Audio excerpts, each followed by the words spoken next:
Hello guys, welcome back to my daily blog. তো তোমরা সবাই কেমন আছো? আমি তো ভালোই আছি। আমরা ফাজলামো করতে করতে চলে গেছি গুসকারা, অবশ্যই হেঁটে নয়, ট্রেনে। তারপর আমরা যাচ্ছিলাম হচ্ছে রেল দিয়ে, কিন্তু মালগাড়ি দাঁড়িয়েছিল, আমরা ঘুরে যাবো ওটাকে, কিন্তু তাও ওভারব্রিজে যাব না, কারণ আমাদের ওখানেই দম শেষ হয়ে যাবে পুরো ওভারব্রিজে চাপলে আর কি। আমরা ওয়েটিং রুমে বসে আছি আর নিজেদের মতো ফোন দেখছি আর কি।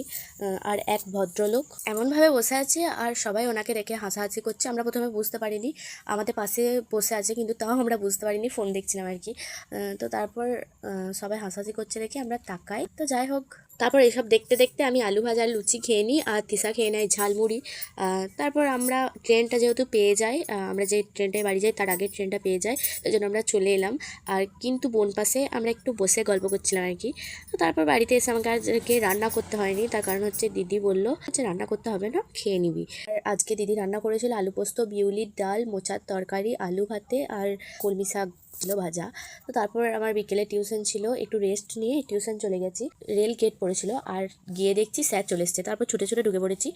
তারপর টিউশন থেকে বেরিয়ে দেখো তৃষা রাহুলের ফোনটা নিয়ে রাহুলের গার্লফ্রেন্ডের ছবি রাহুল লাগাবে হচ্ছে কিবোর্ডে, ওটাও বুঝতে পারছে না কোথা থেকে লাগাবে, ওটা করে দিচ্ছিল আর কি তৃষা। তারপর নিজেই পাচ্ছে না বলে নিজের কপাল ঢুকছে।